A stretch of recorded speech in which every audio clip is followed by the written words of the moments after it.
अस्सलाम वालेकुम। पाकिस्तान बमुकाबला इंग्लैंड के दरमियान तीसरे वनडे मैच में पाकिस्तान क्रिकेट टीम के विकेट कीपर मोहम्मद रिजवान और पाकिस्तान क्रिकेट टीम के कप्तान बाबर आजम की ज़बरदस्त किस्म की बल्लेबाजी देखने को मिली है। तो दोस्तों, तीसरे वनडे मैच में पाकिस्तान क्रिकेट टीम के बल्लेबाज छाए रहे और पाकिस्तान क्रिकेट टीम ने इंग्लैंड के सामने तीसरे वनडे मैच जीत के लिए रन का पहाड़ खड़ा कर दिया। तो दोस्तों, पाकिस्तान क्रिकेट टीम के कप्तान बाबर आजम और पाकिस्तान क्रिकेट टीम के विकेट कीपर मोहम्मद रिजवान ने तीसरे वनडे मैच में एक मुनफरिद रिकॉर्ड बना डाला। तो रिकॉर्ड के बारे में भी आप लोगों को इस वीडियो के अंदर आपको बताएंगे।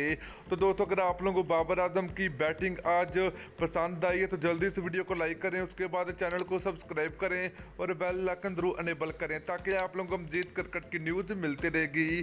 तो चलिए दोस्तों, आपको बताते चले कि पाकिस्तान बमुकाबला इंग्लैंड के दरमियान तीसरे वनडे मैच में इंग्लैंड क्रिकेट टीम के कप्तान ने टॉस जीतकर पहले पाकिस्तान क्रिकेट टीम को बैटिंग करने की दावत दी। तो पाकिस्तान क्रिकेट टीम का पहला खिलाड़ी जो कि फ़खर जमान बहुत जल्द आउट हुए। तो उसके बाद इमाम अल हक और बाबर आजम ने ज़बरदस्त किस्म की बल्लेबाजी की। तो इमाम अल हक भी 50 रन मुकम्मल करने के बाद आउट हुए। तो उसके बाद दोस्तों 113 रन पर पाकिस्तान क्रिकेट टीम की 2 विकेटें गिर चुकी थी।